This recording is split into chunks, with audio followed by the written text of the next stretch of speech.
हे श्रोताओं, आज मैं आपको एक ऐसी कथा सुनाने जा रहा हूं जो किसी ग्रंथ में नहीं लिखी। ये कथा किसी पुराण में नहीं मिलेगी, किसी उपनिषद में नहीं मिलेगी, किसी वेद की चर्चा में नहीं मिलेगी। यह कथा उस नदी के तट पर जन्मी है जिसे लोग मोक्षदायिनी कहते हैं, नर्मदा। और नर्मदा के तट पर जो जन्मे वे कथाएं साधारण नहीं होती, उनमें जल की गहराई होती है, पर्वत की दृढ़ता होती है और वायु की स्वतंत्रता होती है। ये कथा भी ऐसी ही है। लेकिन इससे पहले कि मैं कथा आरंभ करूं, एक बात कहना चाहता हूं। आज की रात को ध्यान से देखिए। आकाश में फाल्गुन पूर्णिमा का चंद्रमा उदय हो रहा है। गोल, पूर्ण, दूधिया, जैसे किसी ने आकाश में चांदी की थाली रख दी हो। लेकिन आज इस चंद्रमा पर एक संकट आने वाला है। आज इसे ग्रहण लगेगा, राहु आएगा और इस चंद्रमा को अपने विशाल मुख में समेट लेगा। और यह संयोग कोई साधारण संयोग नहीं है। होली की रात चंद्र ग्रहण, यह योग पिछले 14 वर्षों से नहीं बना था। 14 वर्ष, एक पूरा युग बीत गया और अब यह योग लौटा है। जैसे कोई पुरानी प्रतिज्ञा अपना समय पूरा करके वापस आई हो, जैसे कोई भूला हुआ जन अपना हिसाब मांगने लौटा हो, जैसे कोई अधूरी कथा अपना अंत ढूंढने आई हो। तो आइए आज उस अधूरी कथा को पूरा करें। आइए नर्मदा के तट पर चलें, उस नगर में जिसका नाम था ज्योति नगर। नर्मदा नदी जहां विंध्य और सतपुड़ा पर्वतों के बीच से होकर बहती है, वहां एक स्थान है जहां नदी एक विशाल मोड़ लेती है। उस मोड़ पर नदी का जल इतना शांत हो जाता है कि उसमें आकाश का प्रतिबिंब ऐसे दिखता है जैसे दो आकाश हो, एक ऊपर और एक नीचे। और पूर्णिमा की रात जब चंद्रमा उस जल में प्रतिबिंबित होता था तो ऐसा लगता था मानो दो चंद्रमा हो, एक आकाश में और एक नर्मदा की गोद में। इसीलिए इस स्थान पर जो नगर बसा था उसका नाम पड़ा ज्योति नगर। वह नगर जहां ज्योति दोगुनी होती थी। ज्योति नगर एक प्राचीन नगर था। इसकी स्थापना की कथा भी अद्भुत है। कहते हैं कि सैकड़ों वर्ष पहले एक तपस्वी थे जिनका नाम था महर्षि दीप्तांशु। वे अग्नि के उपासक थे। उन्होंने 12 वर्ष तक नर्मदा तट पर अग्नि की तपस्या की। उनकी तपस्या इतनी प्रचंड थी कि कहते हैं कि नर्मदा का जल भी उनके आसन के चारों ओर गर्म हो जाता था। मछलियां दूर भाग जाती थी, पक्षी उनके ऊपर से उड़ने का साहस नहीं करते थे। और एक रात, फाल्गुन पूर्णिमा की रात, जब उनकी तपस्या पूर्ण हुई तो अग्निदेव ने स्वयं प्रकट होकर उन्हें वरदान दिया कि हे दीप्तांशु, तुम इस तट पर एक नगर बसाओ। इस नगर में अग्नि सदा जलती रहेगी। जब तक इस नगर में अग्नि जल रही है तब तक कोई भी अंधकार इस नगर को ग्रस नहीं सकता। लेकिन याद रखना, अग्नि को जलाए रखने के लिए ईंधन चाहिए और सबसे शुद्ध ईंधन भक्ति है। जिस दिन इस नगर के लोगों की भक्ति क्षीण होगी उस दिन अग्नि भी क्षीण होगी। महर्षि दीप्तांशु ने वरदान स्वीकार किया और ज्योति नगर की स्थापना की।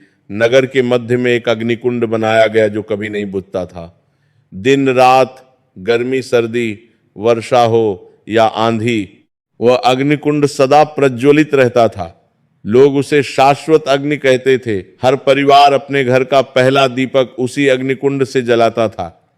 विवाह हो या यज्ञ, पूजा हो या श्राद्ध, अग्नि उसी कुंड से ली जाती थी। वह अग्निकुंड ज्योति नगर की आत्मा था। जब तक वह जल रहा था नगर जीवित था। कालांतर में ज्योति नगर एक समृद्ध नगर बन गया।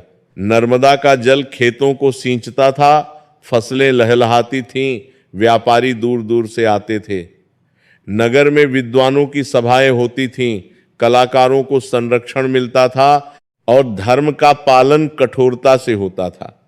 लेकिन जैसे हर समृद्ध नगर में होता है, धीरे धीरे लोगों में आलस्य आने लगा। भक्ति जो पहले हृदय से होती थी अब केवल दिखावे के लिए होने लगी। लोग मंदिर जाते थे लेकिन मन बाजार में होता था। लोग पूजा करते थे लेकिन मन धन में लगा रहता था। अग्निकुंड में अग्नि अभी भी जल रही थी, लेकिन क्या वो उतनी ही तेज थी जितनी पहले? शायद नहीं। शायद धीरे धीरे उसकी लपटें छोटी हो रही थी। लेकिन ये परिवर्तन इतना धीमा था कि किसी ने ध्यान नहीं दिया। जैसे बालों का सफेद होना धीरे धीरे होता है और एक दिन अचानक दिखता है, वैसे ही अग्नि का मंद पड़ना भी धीरे धीरे हो रहा था। उस समय ज्योति नगर में एक व्यक्ति थे जिन्हें लोग महर्षि अग्निवेश कहते थे। वे महर्षि दीप्तांशु की परंपरा के अंतिम वाहक थे। उनकी आयु कितनी थी कोई नहीं जानता था। कोई कहता 60 वर्ष, कोई कहता 80, कोई कहता 100। उनका शरीर दुर्बल था, हड्डियां चमड़ी से चिपकी हुई थीं, लेकिन उनकी आंखों में एक अग्नि थी जो कभी मंद नहीं होती थी। वे एक विचित्र साधक थे। वे अग्नि और चंद्रमा दोनों की उपासना करते थे।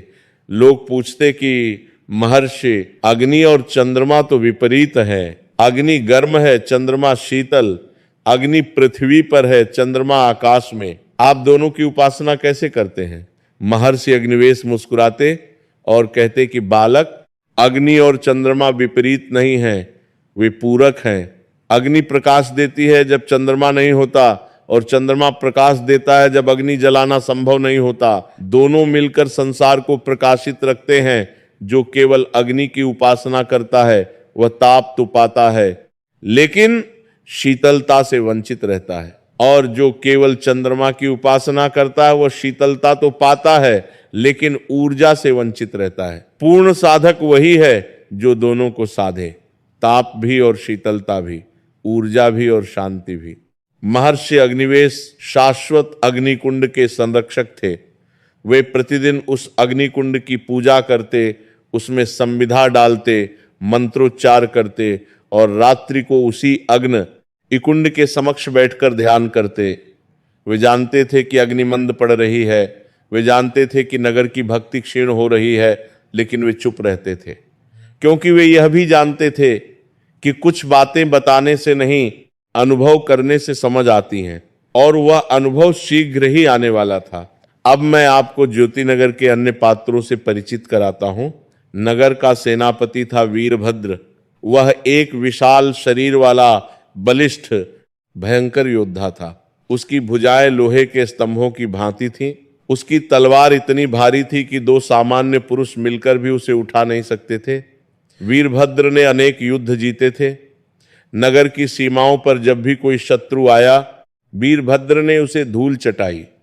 लोग उसे अजेय मानते थे, लेकिन वीरभद्र की एक विशेषता थी जो गुण भी थी और दोष भी। वह केवल शस्त्र बल में विश्वास करता था। उसका मानना था कि संसार में जो भी समस्या है उसका समाधान तलवार से हो सकता है। भूत आए तो तलवार से काटो, रोग आए तो औषधि रूपी तलवार से काटो, शत्रु आए तो तलवार से काटो। पूजा पाठ, मंत्र जाप, भक्ति, ये सब कमजोरों के लिए है, बलवान को इनकी आवश्यकता नहीं। ये वीरभद्र का विश्वास था। महर्षि अग्निवेश और वीरभद्र में सदैव एक मूक असहमति रहती थी। दोनों एक दूसरे का सम्मान करते थे, लेकिन दोनों की दृष्टि एकदम विपरीत थी। अग्निवेश कहते कि सच्ची शक्ति भक्ति में है, वीरभद्र कहता कि सच्ची शक्ति भुजाओं में है। यह बहस वर्षों से चल रही थी और इसका निर्णय अभी तक नहीं हुआ था, लेकिन आज की रात इस बहस का उत्तर मिलने वाला था।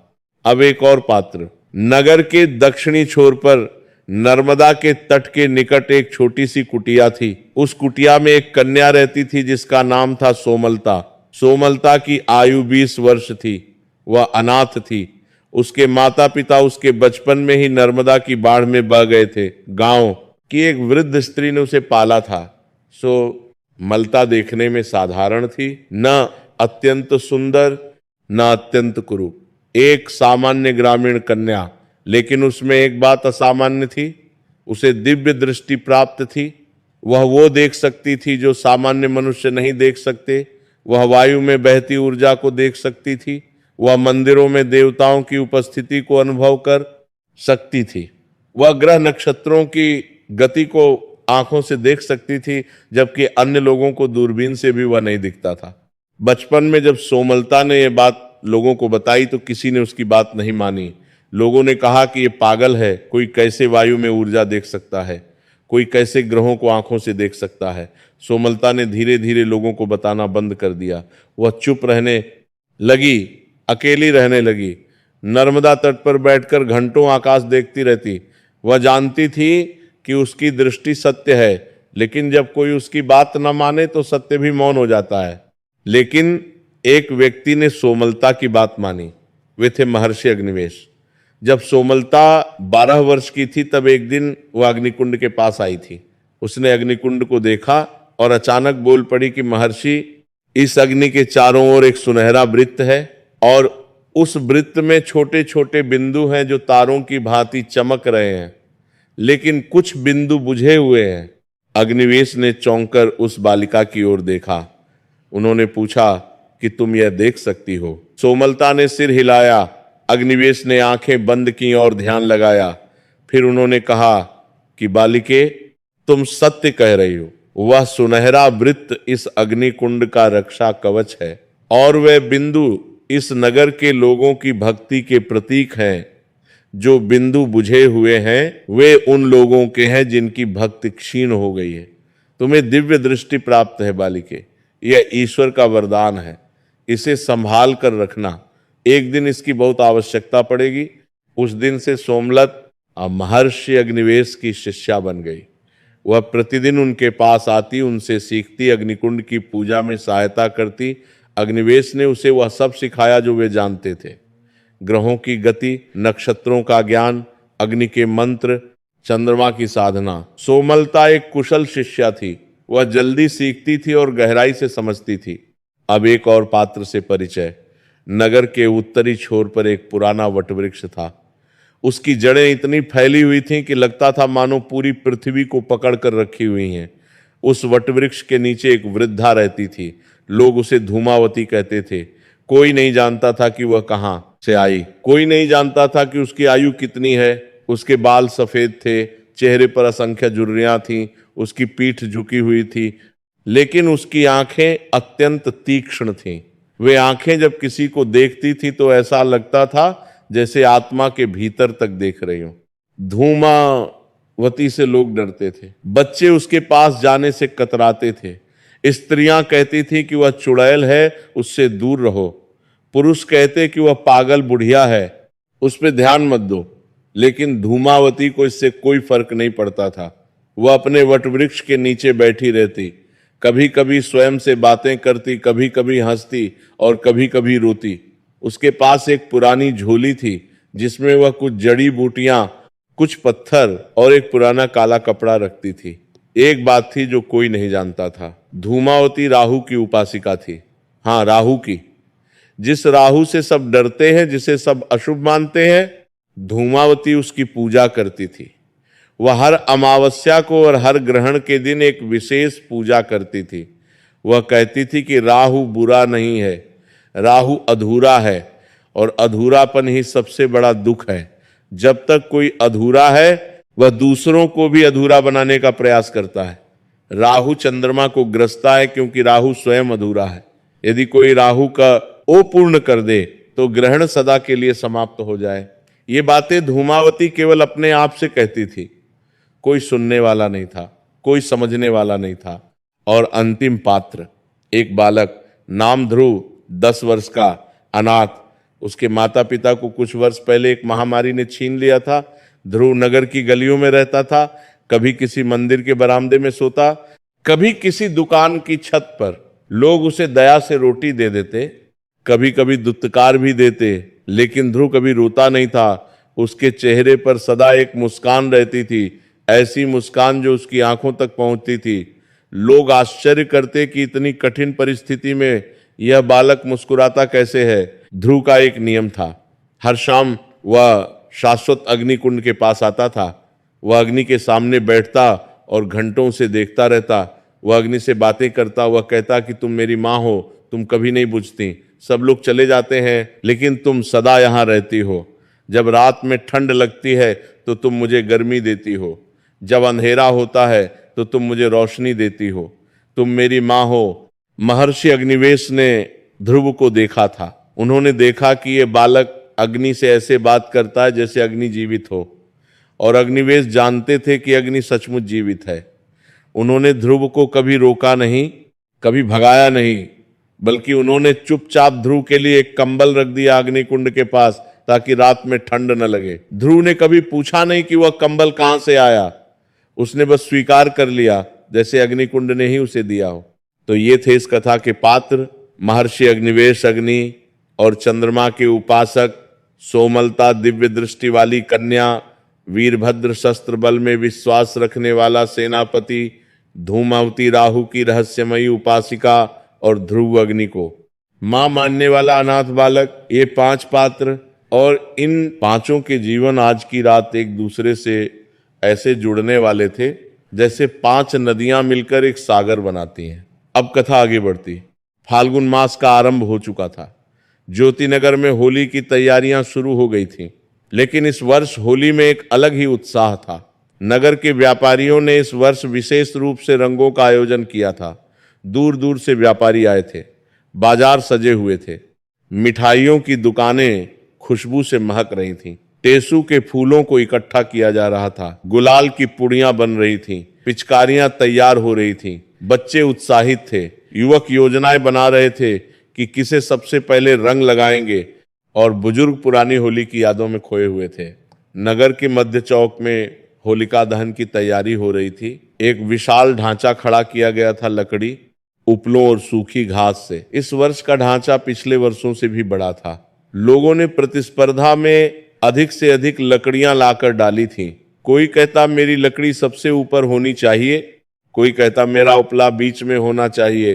ये भक्ति कम और प्रदर्शन अधिक था। लेकिन किसे पड़ी थी? सब मस्त थे, लेकिन एक व्यक्ति मस्त नहीं था। महर्षि अग्निवेश अपनी कुटिया में बैठे हुए थे। उनके सामने एक पुरानी ताम्रपत्र की पट्टिका थी जिस पर प्राचीन लिपि में कुछ अंकित था। वे उसे बार बार पढ़ रहे थे। उनके माथे पर चिंता की गहरी रेखाएं थीं। उनका मुख पीला पड़ गया था। सोमलता आई। उसने महर्षि को इस अवस्था में देखा और पूछा कि गुरुदेव, क्या हुआ? आप इतने चिंतित क्यों हैं? अग्निवेश ने एक लंबी सांस ली। उन्होंने कहा कि सोमलता, इस ताम्रपत्र को पढ़ो। यह मुझे कल रात स्वप्न में एक संकेत मिला और मैंने अग्निकुंड के नीचे की भूमि खोदी। वहां यह ताम्रपत्र मिला। यह महर्षि दीप्तांशु ने स्वयं लिखा था सैकड़ों वर्ष पहले। सोमलता ने ताम्रपत्र को पढ़ा। उसका मुख भी गंभीर हो गया। उस ताम्रपत्र में लिखा था कि हे मेरी संतानों, यदि तुम ये पढ़ रहे हो तो इसका अर्थ है कि वह समय आ गया है। जब फाल्गुन पूर्णिमा की रात चंद्र ग्रहण लगे, तब जान लेना कि ज्योतिनगर की सबसे बड़ी परीक्षा आ गई है। उस रात अंधकार की शक्ति अपने चरम पर होगी। शाश्वत अग्निकुंड की लपटें क्षीण होंगी, और यदि उस रात अग्निकुंड बुझ गया तो ज्योतिनगर सदा के लिए अंधकार में डूब जाएगा। अग्निकुंड को बचाने का एक ही उपाय है। नगर के 5 पवित्र स्थानों पर 5 दीपक जलाने होंगे। वे 5 स्थान हैं। पूर्व में नर्मदा का संगम स्थल, पश्चिम में प्राचीन वटवृक्ष, उत्तर में शिव की गुफा, दक्षिण में ऋषि सोमप्रभ की समाधि और मध्य में शाश्वत अग्निकुंड। इन 5 स्थानों पर एक ही समय दीपक जलाने होंगे, और ये दीपक साधारण दीपक नहीं होंगे। इन्हें शाश्वत अग्निकुंड की अग्नि से प्रज्वलित करना होगा और इन्हें ग्रहण काल में जलाए रखना होगा। यदि एक भी दीपक बुझा तो सब व्यर्थ होगा। सोमलता ने ताम्रपत्र रखा और कहा कि गुरुदेव, इस वर्ष फाल्गुन पूर्णिमा पर चंद्र ग्रहण लगने वाला है। मैंने ग्रहों की गणना की है। यह संयोग 14 वर्षों बाद बन रहा है। अग्निवेश ने कहा कि हाँ सोमलता, और 14 वर्ष पहले जब यह संयोग बना था तब मैं अकेला था। मैंने अकेले ही 5 स्थानों पर दीपक जलाने का प्रयास किया था, लेकिन मैं असफल रहा। मैं केवल 3 स्थानों पर दीपक जला पाया। चौथे और 5वें स्थान तक मैं समय पर नहीं पहुंच सका। उस रात अग्निकुंड लगभग बुझ गया था। उसकी लौ इतनी छोटी हो गई थी कि एक फूंक से बुझ जाती। लेकिन ठीक उसी क्षण ग्रहण समाप्त हुआ और चंद्रमा का प्रकाश लौटा। अग्निकुंड बच गया। लेकिन मैं जानता था कि यह अस्थायी था। अगले संयोग पर फिर वही परीक्षा आएगी, और इस बार यदि असफल हुए तो अग्निकुंड बुझ जाएगा। सद आके लिए सोमलता ने कहा कि गुरुदेव, इस बार आप अकेले नहीं हैं, मैं हूं। हम दोनों मिलकर 5 स्थानों पर दीपक जलाएंगे। अग्निवेश ने कहा कि सोमलता, 5 स्थान हैं और दीपक एक ही समय जलने चाहिए। हमें 5 लोग चाहिए, एक एक व्यक्ति हर स्थान पर, और वे 5 लोग साधारण नहीं हो सकते। उन्हें भक्ति में दृढ़ होना होगा, क्योंकि ग्रहण काल में राहु की शक्ति उन दीपकों को बुझाने का प्रयास करेगी। हवा चलेगी, अंधकार घेरेगा, भय उत्पन्न होगा। जो भयभीत हो गया, जिसकी भक्ति डगमगाई, उसका दीपक बुझ जाएगा, और एक भी दीपक बुझा तो सब समाप्त। सोमलता ने कहा कि तो हमें 3 और लोग ढूंढने होंगे, लेकिन इस नगर में ऐसे कौन है जिनकी भक्ति इतनी दृढ़ हो? अग्निवेश ने आंखें बंद की कुछ क्षण ध्यान लगाया, फिर बोले कि सोमलता, मुझे 3 नाम दिख रहे हैं, लेकिन वे नाम सुनकर तुम्हें आश्चर्य होगा। पहला नाम है सेनापति वीरभद्र। सोमलता चौंकी। वीरभद्र, वह तो भक्ति में विश्वास ही नहीं करता, वह तो कहता है कि शस्त्र ही सब कुछ है। अग्निवेश ने कहा कि इसीलिए उसे चाहिए। उसे यह सीखना होगा कि कुछ शत्रु ऐसे होते हैं जिन्हें तलवार से नहीं काटा जा सकता, और उसके भीतर जो अदम्य साहस है वह भक्ति में परिवर्तित हो सकता है। तलवार पकड़ने वाला हाथ दीपक भी पकड़ सकता है। सोमलता ने पूछा कि दूसरा नाम? अग्निवेश ने कहा कि बालक ध्रुव। सोमलता और अधिक चौंकी। ध्रुव, वह 10 वर्ष का अनाथ बालक, वह क्या कर सकता है? अग्निवेश ने मुस्कुराकर कहा कि सोमलता, ध्रुव की अग्नि से जो बात है वह किसी और की नहीं है।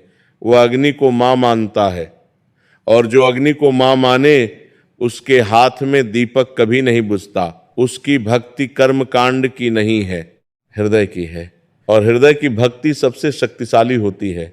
सोमलता ने पूछा कि और तीसरा नाम? अग्निवेश कुछ क्षण चुप रहे, फिर बोले कि तीसरा नाम सुनकर तुम्हें सबसे अधिक आश्चर्य होगा। तीसरा नाम है धूमावती। सोमलता पीछे हटी।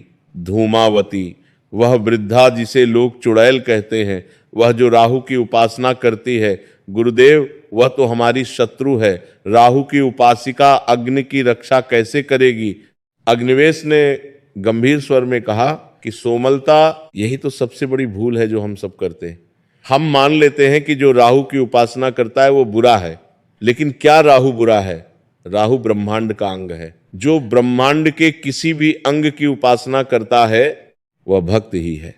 धूमावती राहु को जानती है, राहु को समझती है, और आज की रात हमें राहु को समझने की आवश्यकता है।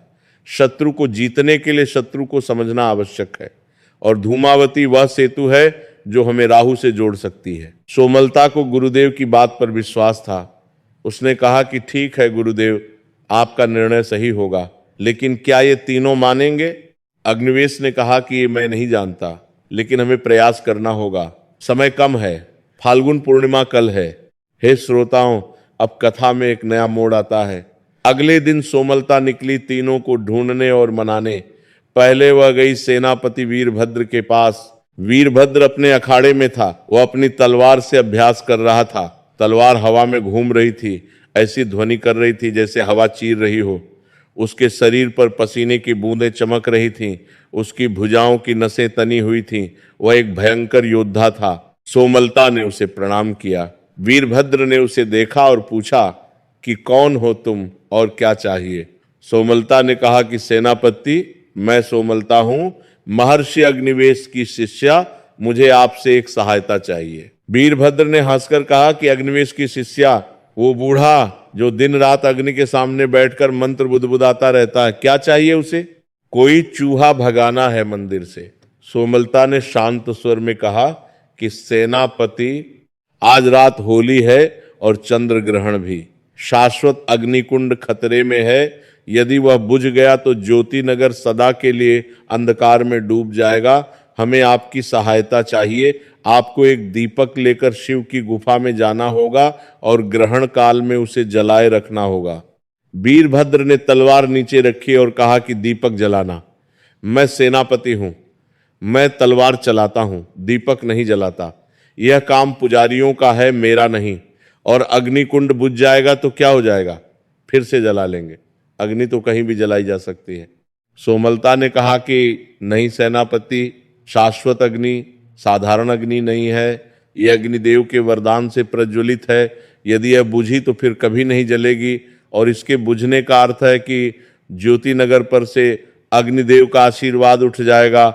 वीरभद्र ने कंधे उचकाए और कहा कि मैं अग्निदेव के आशीर्वाद में विश्वास नहीं करता, मैं अपनी तलवार के बल में विश्वास करता हूं। जाओ, किसी और को ढूंढो। सोमलता निराश होकर लौटी, लेकिन उसने हार नहीं मानी। वह गई बालक ध्रुव के पास। ध्रुव अग्निकुंड के पास बैठा था, जैसा वह हर शाम बैठता था। उसकी आंखें अग्नि पर टिकी थीं, उसके चेहरे पर वही मुस्कान थी। सोमलता ने उसके पास बैठकर कहा कि ध्रुव, मुझे तुम्हारी सहायता चाहिए। ध्रुव ने बड़ी बड़ी आंखों से उसकी ओर देखा और कहा कि दीदी, मैं क्या सहायता कर सकता हूँ? मैं तो एक छोटा सा बालक हूँ। सोमलता ने कहा कि ध्रुव, आज रात अग्निकुंड खतरे में है, अंधकार आएगा और अग्नि को बुझाने का प्रयास करेगा। मुझे एक ऐसा व्यक्ति चाहिए जो अग्निकुंड के पास बैठकर एक दीपक जलाए रखे पूरी रात, चाहे कुछ भी हो जाए।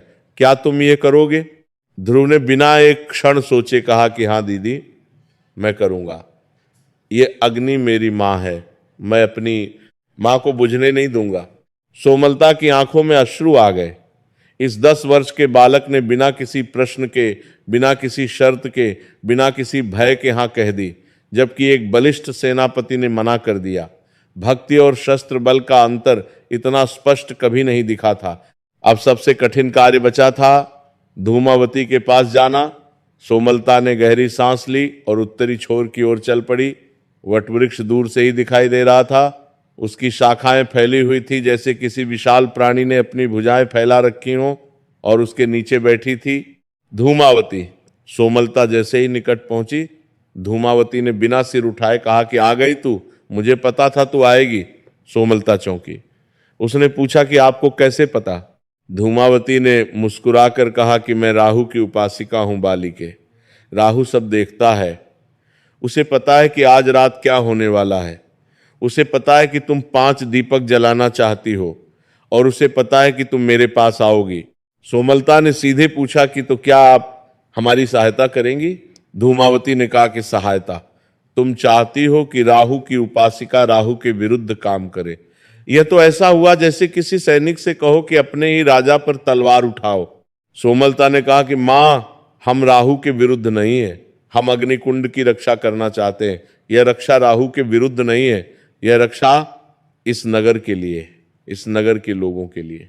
धूमावती ने तीक्ष्ण दृष्टि से सोमलता को देखा।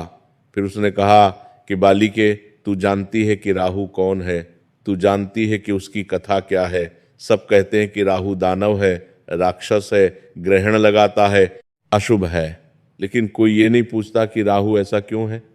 कोई ये नहीं पूछता कि एक प्राणी जिसका शीश धड़ से अलग कर दिया गया, वह कैसा अनुभव करता है।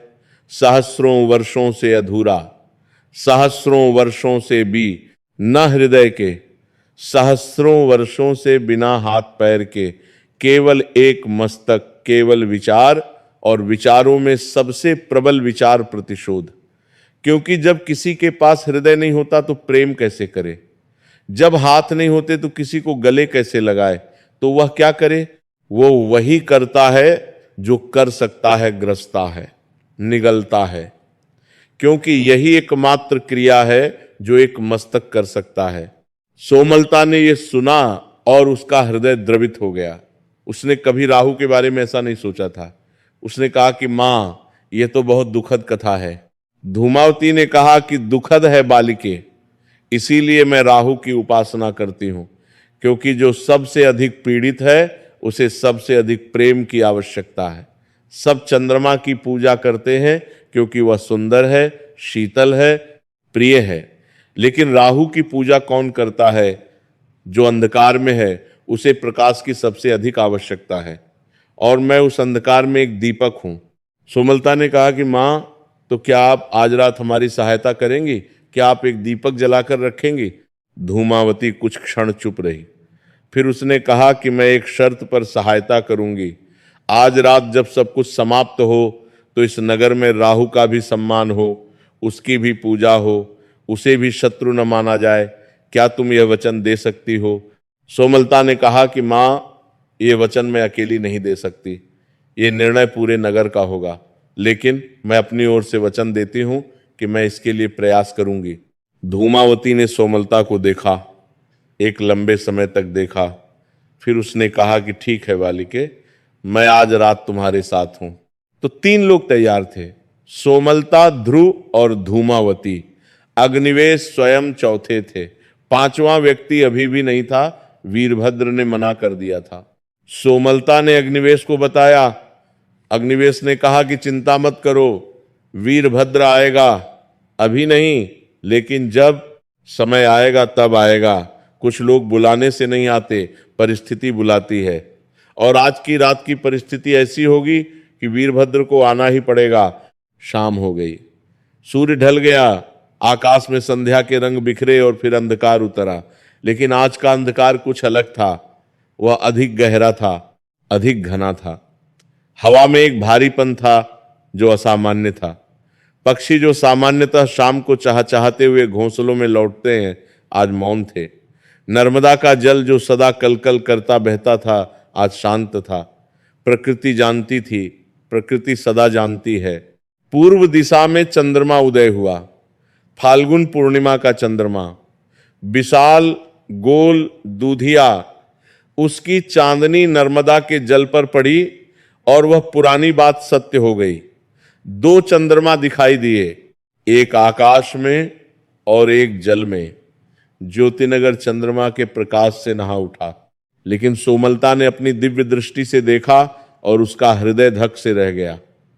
चंद्रमा के चारों ओर एक गहरा नीला वलय था जो सामान्य आंखों से नहीं दिखता था। वह वलय राहु की उपस्थिति का संकेत था। राहु आ रहा था और वह तेजी से आ रहा था। सोमलता ने महर्षि अग्निवेश को बताया। अग्निवेश ने कहा कि समय आ गया है, दीपक जलाने होंगे।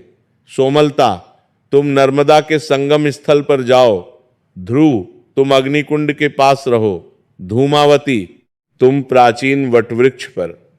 मैं ऋषि दीप्तांशु की समाधि पर जाऊंगा और 5वां स्थान शिव की गुफा, वह अभी खाली है। ध्रुव ने पूछा कि गुरुजी, शिव की गुफा में कौन जाएगा? अग्निवेश ने कहा कि वो जो अभी तक नहीं आया है, लेकिन वो आएगा, मुझे विश्वास है। शाश्वत अग्निकुंड से 4 दीपक जलाए गए। अग्निवेश ने मंत्रोच्चार किया। वे दीपक साधारण मिट्टी के दीपक थे, लेकिन उनमें शाश्वत अग्नि की लौ थी। वह लौ छोटी थी, लेकिन उसमें एक अलौकिक तेज था। चारों दीपक 4 लोगों को दिए गए और फिर वे चारों अपने अपने स्थानों की ओर चल पड़े। रात गहरा रही थी, चंद्रमा पर राहु की छाया बढ़ रही थी और ज्योतिनगर में होलिका दहन का समय निकट आ रहा था। मध्य चौक पर लोग इकट्ठा हो रहे थे। होलिका दहन की तैयारी पूरी हो चुकी थी। नगर का पुजारी मंत्रोच्चार कर रहा था, ढोल बज रहे थे, शंख गूंज रहे थे। लोगों के हाथों में नारियल, गुड़, तिल और अन्य पूजा सामग्री थी। बच्चे उत्साहित थे, बुजुर्ग भक्ति में लीन थे और युवक उमंग में थे। किसी को नहीं पता था कि इस उत्सव की पृष्ठभूमि में एक महासंग्राम की तैयारी हो रही है। प्रकाश और अंधकार का महासंग्राम। सेनापति वीरभद्र भी चौक पर था। वह एक ऊंचे स्थान पर खड़ा था अपने सैनिकों के साथ। उसका काम था भीड़ में व्यवस्था बनाए रखना। वीरभद्र को इन धार्मिक आयोजनों में कोई रुचि नहीं थी, लेकिन राजा का आदेश था कि सेनापति होलिका दहन में उपस्थित रहे, इसीलिए वह आया था। उसके चेहरे पर ऊब का भाव था। वह बार बार आकाश की ओर देख रहा था, जैसे गिन रहा हो कि यह सब कब समाप्त होगा। और तभी उसने कुछ देखा। चंद्रमा पर एक छाया बढ़ रही थी। पहले बहुत हल्की, फिर धीरे धीरे गहरी। ग्रहण शुरू हो रहा था। वीरभद्र ने सोचा कि चलो, अच्छा तमाशा होगा। लोग चिल्लाएंगे, मंत्र पढ़ेंगे, बर्तन बजाएंगे, मूर्ख लोग। लेकिन जो हुआ वह तमाशा नहीं था। ग्रहण जैसे जैसे बढ़ा, वातावरण बदलने लगा। हवा जो अभी तक शांत थी, अचानक तेज हो गई। लेकिन यह सामान्य हवा नहीं थी। यह हवा ठंडी थी, कड़ाके की ठंडी, जैसे हिमालय की चोटी से सीधे उतरी हो। और इस हवा में एक ध्वनि थी, एक गहरी, मंद, निरंतर गुनगुनाहट, जैसे कोई विशाल प्राणी सांस ले रहा हो। लोगों ने ठंड अनुभव की और कंपकंपी आई। बच्चे अपनी माताओं से चिपक गए।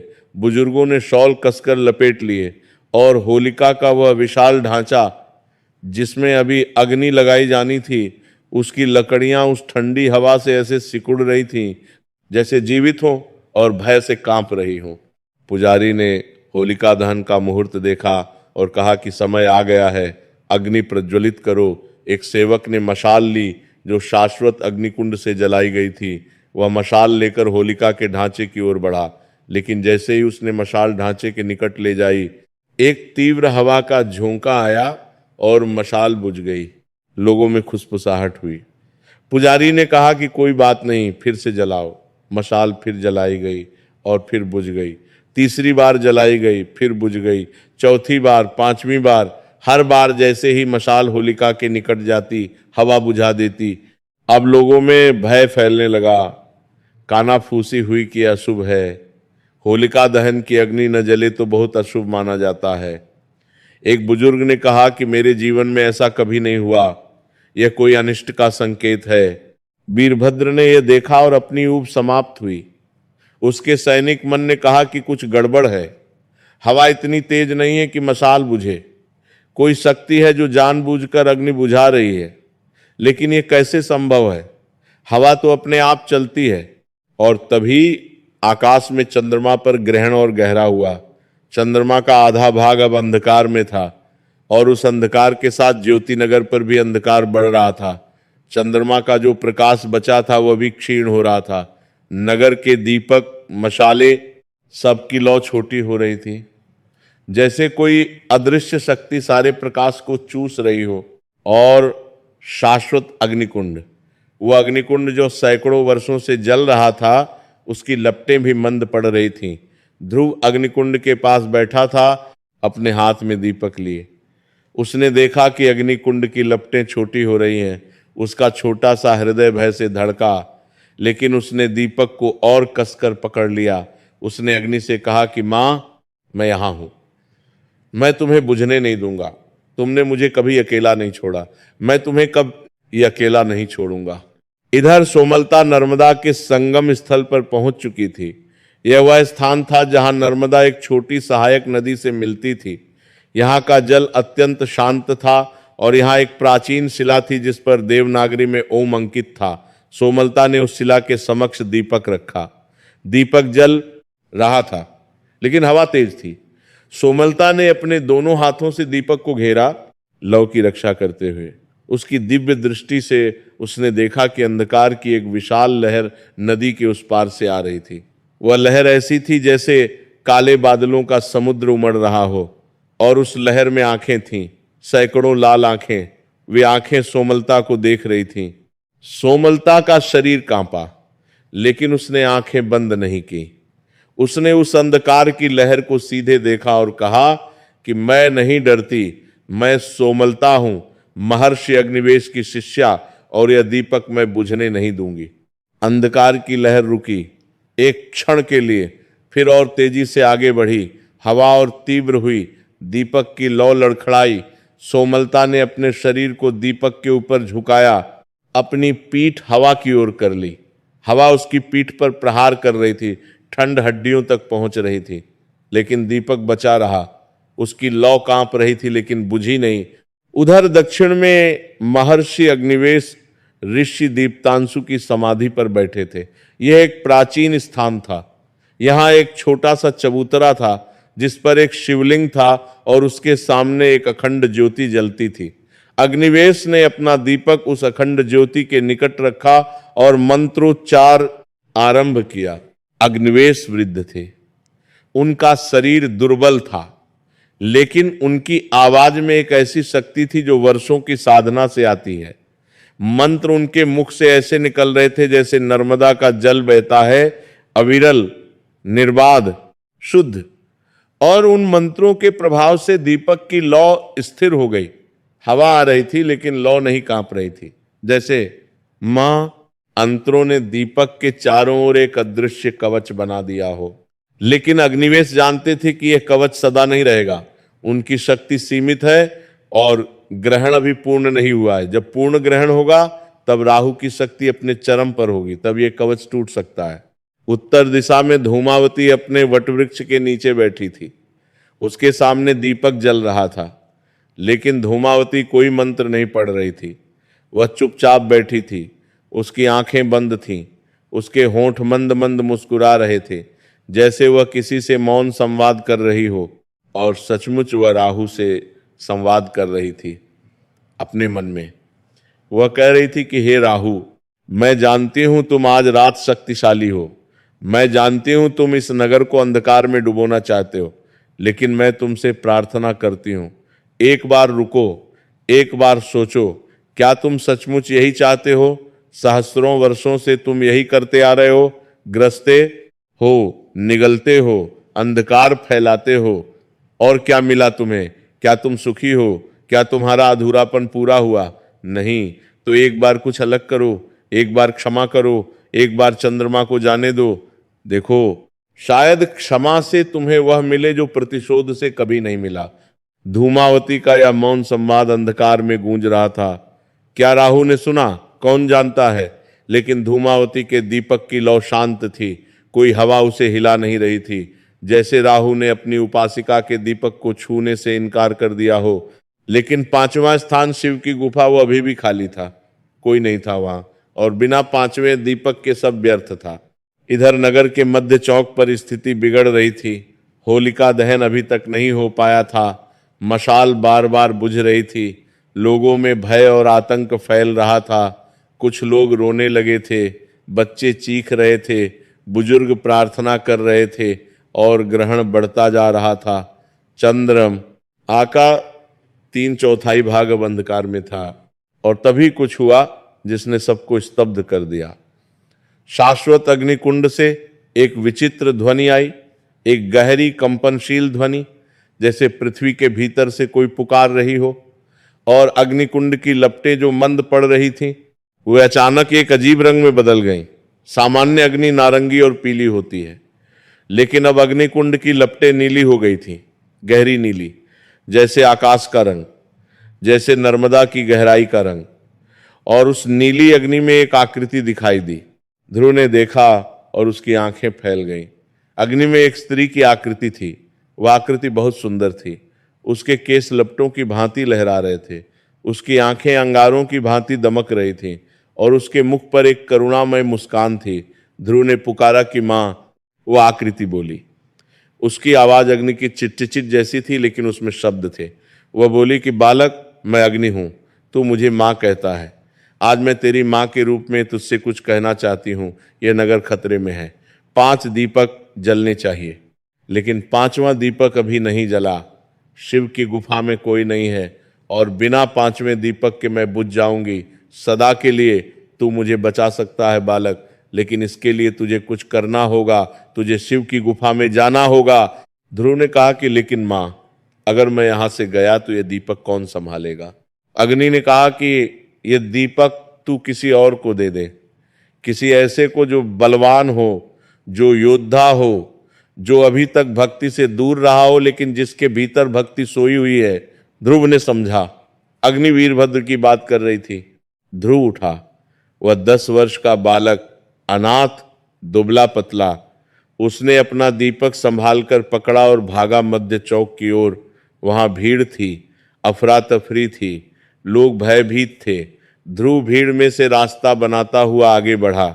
उसने वीरभद्र को देखा। वो ऊंचे स्थान पे खड़ा था, अपने सैनिकों को आदेश दे रहा था कि लोगों को शांत करो, भगदड़ मत होने दो। ध्रुव ने पुकारा कि सेनापति। वीरभद्र ने नीचे देखा। एक छोटा बालक, हाथ में एक छोटा दीपक, उसकी ओर देख रहा था। वीरभद्र ने कहा कि क्या है बालक, भाग जा यहां से, खतरनाक है। ध्रुव ने कहा कि सेनापति, मुझे आपकी सहायता चाहिए। वीरभद्र ने झुंझला कर कहा कि अभी नहीं बालक, देखता नहीं क्या हो रहा है। ध्रुव ने कहा कि इसीलिए आपकी सहायता चाहिए। यह दीपक लीजिए, इसे अग्निकुंड के पास जलाए रखिए, मुझे शिव की गुफा में जाना है। वीरभद्र ने ध्रुव को ऐसे देखा जैसे बालक ने कोई विनोद किया हो। उसने कहा कि मैं दीपक जलाऊं, मैं सेनापति हूं, मैं तलवार पकड़ता हूं, दीपक नहीं। ध्रुव ने ऐसी बात कही जो उसकी 10 वर्ष की आयु से कहीं अधिक गहरी थी। उसने कहा कि सेनापति, आप कहते हैं कि आप तलवार पकड़ते हैं, लेकिन आज रात तलवार से कोई शत्रु नहीं कटेगा। आज का शत्रु अंधकार है, और अंधकार को केवल प्रकाश काट सकता है। यह दीपक आपकी तलवार है सेनापति, इसे पकड़िए और इस नगर की रक्षा कीजिए।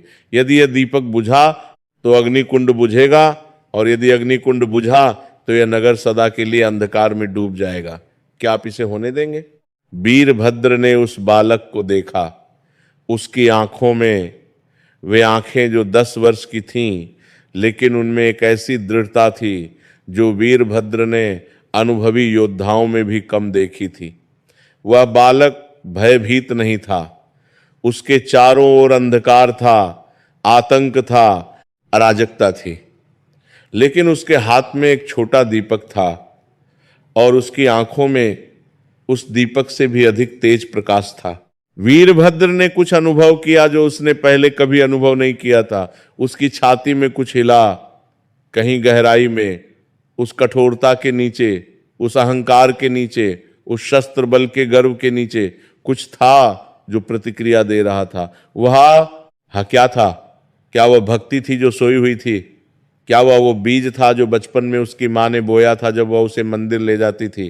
क्या वह वो स्मृति थी जब उसकी माँ शाम को दीपक जलाती थी और वह उसकी गोद में बैठकर उस लौ को देखता था? माँ, वीरभद्र ने अपनी माँ को याद किया। बहुत वर्ष हो गए थे, उसकी माँ बहुत पहले चली गई थी, लेकिन आज इस बालक ने अग्नि को माँ कहा और वीरभद्र के भीतर कुछ जाग गया। वीरभद्र ने धीरे से अपनी तलवार म्यान में रखी। उसने दोनों हाथ आगे बढ़ाए। ध्रुव ने मुस्कुराकर दीपक वीरभद्र के हाथों में रख दिया। वह दीपक, वह छोटा सा मिट्टी का दीपक वीरभद्र के विशाल हाथों में ऐसा लग रहा था जैसे किसी विशाल पर्वत की हथेली पर एक जुगनू बैठा हो। लेकिन उस जुगनू में एक ऐसी शक्ति थी जो पर्वत को भी पिघला सकती थी। वीरभद्र ने दीपक को देखा। लौ कांप रही थी, हवा तेज थी, लेकिन वीरभद्र ने अपने विशाल हाथों से दीपक को घेर लिया। जैसे एक किला अपने भीतर किसी बहुमूल्य रत्न की रक्षा करता है, वैसे ही वीरभद्र के हाथ उस दीपक की रक्षा कर रहे थे। ध्रुव ने कहा कि धन्यवाद सेनापति, अब मैं जाता हूं, शिव की गुफा मुझे बुला रही है। वीरभद्र ने कहा कि रुक बालक, शिव की गुफा नगर से बाहर है, उत्तरी पहाड़ी पर रात है, अंधेरा है, रास्ता कठिन है, तू अकेला कैसे जाएगा? ध्रुव ने कहा कि सेनापति, जो अग्नि की संतान है उसे अंधकार से क्या भय? मेरी मां मेरे साथ है, मैं पहुंच जाऊंगा। और ध्रुव भाग गया अंधकार में, बिना दीपक के, बिना मशाल के, बिना किसी साथी के। एक 10 वर्ष का बालक अकेला रात के अंधकार में शिव की गुफा की ओर। वीरभद्र ने उसे जाते देखा और उसका हृदय भर आया। उसने मन ही मन कहा कि ये बालक योद्धा है, मुझसे बड़ा योद्धा। मेरे पास तलवार है, कवच है, सेना है, इसके पास कुछ नहीं है, फिर भी ये निडर है, ये भक्ति है। यही भक्ति है जिसके बारे में अग्निवेश कहता था। आज मैं समझा। और वीरभद्र अग्निकुंड के पास गया। वो बैठा, दीपक अपने सामने रखा और पहली बार अपने जीवन में उसने आंखें बंद की और प्रार्थना की। उसे कोई मंत्र नहीं आता था, उसे कोई श्लोक याद नहीं था, लेकिन उसने वही कहा जो उसके हृदय में था। उसने कहा कि हे अग्निदेव, मैं वीरभद्र हूं, मैं मूर्ख हूं, मैंने जीवन भर केवल तलवार पर भरोसा किया, मैंने कभी आप पर भरोसा नहीं किया। लेकिन आज एक बालक ने मुझे सिखाया कि सच्ची शक्ति तलवार में नहीं, भक्ति में है। मुझे क्षमा करें और इस दीपक को बचाएं, इस नगर को बचाएं। मैं तो एक सैनिक हूं, आदेश मिले तो लड़ सकता हूं। आज आपका आदेश है कि इस दीपक को जलाए रखो, तो मैं जलाए रखूंगा, चाहे कुछ भी हो जाए। और अद्भुत बात हुई। वीरभद्र की इस अनगढ़, अपरिष्कृत लेकिन हृदय से निकली प्रार्थना के प्रभाव से दीपक की लौ बड़ी हो गई। वह छोटी सी लौ जो कांप रही थी, वह स्थिर हुई और बड़ी हुई। जैसे अग्नि ने वीरभद्र की भक्ति को स्वीकार कर लिया, जैसे अग्निदेव ने अपने नए भक्त को गले लगा लिया। इधर ध्रुव अंधकार में भाग रहा था। नगर की गलियां पार की, फिर नगर का द्वार, फिर खेत, फिर ऊबड़ खाबड़ पथ। उत्तरी पहाड़ी दूर नहीं थी, लेकिन अंधेरे में दूरी बढ़ जाती है। पैरों में कांटे चुभ रहे थे। अब तक के काट पत्थरों से ठोकर लग रही थी, लेकिन ध्रुव रुका नहीं। उसके पास दीपक नहीं था, लेकिन उसे अंधकार में भी रास्ता दिख रहा था। कैसे, उसे स्वयं नहीं पता। शायद वह अग्नि की ऊष्मा थी जो उसके भीतर जल रही थी और उसे मार्ग दिखा रही थी। शायद वह भक्ति का प्रकाश था जो बाहर नहीं, भीतर से आ रहा था। पहाड़ी की तलहटी पर पहुंचकर ध्रुव ने ऊपर देखा। पहाड़ी ऊंची नहीं थी, लेकिन चढ़ाई कठिन थी। पथरीली ढलान, कांटेदार झाड़ियां और ऊपर से एक ठंडी हवा जो नीचे की ओर बह रही थी, जैसे कोई उसे रोक रहा हो। लेकिन ध्रुव चढ़ने लगा। हाथों और पैरों के बल घुटने छिल गए, हथेलियों पर खरोंचें आ गईं, लेकिन वह चढ़ता रहा। और तभी आकाश में पूर्ण ग्रहण हो गया। चंद्रमा पूर्णतः राहु के मुख में समा गया। आकाश में जहां चंद्रमा था वहां अब एक गहरा लाल वृत्त था, रक्तवर्णी चंद्रमा। लोग इसे रक्त चंद्र कहते हैं। वह दृश्य भयावह था और मनोहर भी। भयावह इसलिए कि अंधकार पूर्ण हो गया, मनोहर इसलिए कि वह रक्तवर्णी आभा आकाश में एक अलौकिक दृश्य उत्पन्न कर रही थी। पूर्ण ग्रहण के साथ राहु की शक्ति अपने चरम पर पहुंच गई और उसका प्रभाव चारों दीपकों पर एक साथ पड़ा। सोमलता के दीपक पर एक अंधकार का बवंडर टूट पड़ा। ऐसी हवा चली कि सोमलता का शरीर उड़ने को हुआ। उसने दोनों हाथों से शिला को पकड़ा और अपने शरीर को दीपक के ऊपर ढाल बना दिया। हवा उसकी पीठ पर प्रहार कर रही थी। उसके बाल बिखर गए, उसके वस्त्र फट गए, लेकिन दीपक बचा रहा। सोमलता चीख नहीं रही थी, रो नहीं रही थी, वह मंत्र पढ़ रही थी, वही मंत्र जो गुरुदेव ने सिखाया था, ओम अग्नये नमः, ओम सोमाय नमः। अग्निवेश की समाधि पर भी तूफान आया, लेकिन अग्निवेश एक अनुभवी साधक थे। उन्होंने अपनी साधना की शक्ति से एक ऊर्जा कवच बना रखा था। वह कवच अंधकार के आक्रमण को रोक रहा था, लेकिन अग्निवेश अनुभव कर सकते थे कि कवच कमजोर हो रहा है।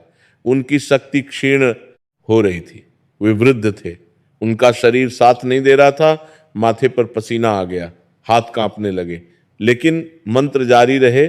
धूमावती के वटवृक्ष पर अंधकार ने आक्रमण नहीं किया, या कहें कि राहु ने अपनी उपासिका को छूने से इनकार किया। धूमावती का दीपक शांत था, उसकी लौ स्थिर थी। धूमावती मौन बैठी थी, राहु से संवाद कर रही थी, लेकिन उसके मन में एक चिंता थी। वो अनुभव कर सकती थी कि राहु उग्र हो रहा है, उसका क्रोध बढ़ रहा है। वो जानती थी कि राहु ने ये तो नहीं छुआ, लेकिन बाकी 4 दीपकों पर पूरी शक्ति से आक्रमण कर रहा है, और 5वां दीपक अभी जला भी नहीं है। वीरभद्र अग्निकुंड के पास बैठा था। पूर्ण ग्रहण होते ही अग्निकुंड की लपटें और नीचे गिरी। अब लपटें नहीं थीं, केवल अंगारे थे, और वे अंगारे भी बुझते जा रहे थे। वीरभद्र ने देखा कि उसके दीपक पर भी हमला हो रहा है। हवा चारों ओर से आ रही थी, एक दिशा से नहीं, चारों दिशाओं से, जैसे अंधकार ने उसे घेर लिया हो। दीपक की लौ तिल भर रह गई, एक फूंक से बुझ जाती। वीरभद्र के भीतर सैनिक जागा। उसने कहा कि यह युद्ध है, मैं युद्ध में कभी नहीं हारा। यह शत्रु अलग है, लेकिन मैं भी वही हूं। और उसने वह किया जो एक सैनिक करता है। उसने अपनी विशाल काया को दीपक के चारों ओर एक दीवार बना दिया। उसने अपने दोनों हाथों को कप बनाकर दीपक को ढंक लिया। हवा उसके शरीर पर टकरा रही थी, लेकिन दीपक तक नहीं पहुंच पा रही थी। वीरभद्र का शरीर जो तलवार चलाने के लिए बना था, आज दीपक की ढाल बन गया। और वीरभद्र ने कुछ अनुभव किया। उसके हाथों में जो दीपक था, उसकी ऊष्मा उसकी हथेलियों से होते हुए उसके हृदय तक पहुंच रही थी। वह ऊष्मा शारीरिक नहीं थी, वह आध्यात्मिक थी। वह ऊष्मा वैसी ही थी जैसी बचपन में उसकी माँ की गोद में अनुभव होती थी। वह सुरक्षा का अनुभव, वह प्रेम का अनुभव, वह घर का अनुभव। वीरभद्र की आंखों से अश्रु बह निकले। पहली बार, बहुत वर्षों बाद, शायद बचपन के बाद पहली बार। इधर ध्रुव पहाड़ी पर चढ़ रहा था, पूर्ण ग्रहण हो चुका था, अंधकार गहन था, लेकिन ध्रुव के भीतर एक प्रकाश था जो उसे मार्ग दिखा रहा था। वह चढ़ता गया और अंततः वह शिव की गुफा के द्वार पर पहुंचा। शिव की गुफा एक प्राचीन गुफा थी जो पहाड़ी की चोटी पर थी। कहते हैं कि इस गुफा में स्वयं भगवान शिव ने तपस्या की थी। गुफा के भीतर एक प्राकृतिक शिवलिंग था, जिस पर सदा जल की बूंदें टपकती रहती थीं। वह जल कहाँ से आता था कोई नहीं जानता था। पर्वत के भीतर से आता था, जैसे पृथ्वी स्वयं शिवलिंग का अभिषेक कर रही हो। ध्रुव ने गुफा में प्रवेश किया। अंधकार था, लेकिन शिवलिंग पर टपकती बूंदों की ध्वनि सुनाई दे रही थी। टप टप टप। वह ध्वनि इतनी शांतिदायक थी कि ध्रुव का सारा भय, सारी थकान, सारा दर्द एक क्षण में विलीन हो गया। लेकिन एक समस्या थी, ध्रुव के पास दीपक नहीं था। उसने अपना दीपक वीरभद्र को दे दिया था और यहां दीपक जलाना था। कैसे? ध्रुव ने आंखें बंद की, उसने अग्नि से प्रार्थना की, मां मुझे अग्नि दो, मैं तुम्हारी संतान हूं, मेरे भीतर तुम्हारा अंश है, मुझे उस अंश को जगाना है। और तब कुछ असाधारण हुआ। ध्रुव के हृदय में एक ऊष्मा जगी, पहले हल्की फिर तीव्र। वह ऊष्मा उसकी छाती से उसकी भुजाओं में फैली, फिर उसके हाथों में, फिर उसकी उंगलियों में, और उसकी उंगलियों के अग्रभाग पर एक छोटी सी लौ प्रकट हुई, बहुत छोटी, एक दीपक की लौ जितनी, लेकिन वह लौ थी, सच्ची अग्नि, ध्रुव के भीतर से प्रकट हुई अग्नि। गुफा के फर्श पर एक पुराना मिट्टी का दीपक पड़ा था, शायद किसी साधक ने वर्षों पहले रखा था, उसमें सूखा घी जमा हुआ था। ध्रुव ने अपनी उंगली की लौ से उस दीपक को छुआ और दीपक जल उठा। पांचवां दीपक। जैसे ही पांचवां दीपक जला, एक कंपन पूरे ज्योतिनगर में फैला। वो कंपन भूकंप नहीं था, वह एक ऊर्जा की तरंग थी। पांचों दीपक पूर्व में सोमलता का, पश्चिम में धूमावती का, उत्तर में ध्रुव का, दक्षिण में अग्निवेश का और मध्य में वीरभद्र का, पांचों एक साथ प्रज्वलित थे और उनकी लपटें एक ही लय में कांप रही थीं, जैसे पांचों दीपक एक ही हृदय से जुड़े हों, जैसे पांचों की भक्ति एक धारा में बह रही हो। और तब आकाश में कुछ दिखाई दिया जो सोमलता ने अपनी दिव्य दृष्टि से ये देखा। पांचों दीपकों से एक एक प्रकाश की किरण ऊपर की ओर उठी। वे पांच किरणें आकाश में जाकर एक बिंदु पर मिली। वह बिंदु था ग्रहण लगा हुआ चंद्रमा। उन पांच किरणों ने चंद्रमा के चारों ओर एक पंचकोणीय तारे का आकार बनाया और उस तारे का प्रकाश राहु की छाया पर पड़ा। राहु ने यह अनुभव किया, उसे दर्द हुआ, लेकिन यह दर्द शारीरिक नहीं था। यह दर्द उस प्रकार का था जो तब होता है जब कोई कठोर हृदय पिघलने लगता है। जैसे बर्फ पिघलती है तो दरारें पड़ती हैं और दर्द होता है, वैसे ही राहु के भीतर कुछ पिघल रहा था। राहु ने गर्जना की, उसकी गर्जना से आकाश कांपा। ज्योतिनगर के लोगों ने वह गर्जना सुनी और भय से सिहर उठे। लेकिन वह गर्जना क्रोध की नहीं थी, वह पीड़ा की थी। और तभी धूमावती ने अपना मौन तोड़ा। उसने जोर से पुकारा, उसकी आवाज वटवृक्ष से उठी और अंधकार में गूंजी। उसने कहा कि हे राहु, हे स्वरभानु, मेरी सुनो, तुम थक गए हो, सहस्रों वर्षों से तुम थक गए हो। प्रतिशोध ने तुम्हें क्या दिया? हर ग्रहण के बाद तुम्हें चंद्रमा छोड़ना ही पड़ता है, हर बार, बार बार, कभी कभी कुछ पलों के लिए, कभी कुछ घड़ियों के लिए, लेकिन अंततः चंद्रमा मुक्त हो ही जाता है और तुम फिर अकेले रह जाते हो। फिर वही अधूरापन, फिर वही पीड़ा, फिर वही क्रोध। यह चक्र कब तक चलेगा? कब तक? राहु ने सुना, उसकी गर्जना मंद पड़ी, वो सुन रहा था। धूमावती ने आगे कहा कि मैं तुम्हारी उपासिका हूं राहु, मैं तुम्हें प्रेम करती हूं, इसीलिए नहीं कि तुम शक्तिशाली हो, इसीलिए कि तुम पीड़ित हो, और पीड़ितों को प्रेम की सबसे अधिक आवश्यकता होती है। आज मैं तुमसे एक बात कहना चाहती हूं जो मैंने कभी नहीं कही।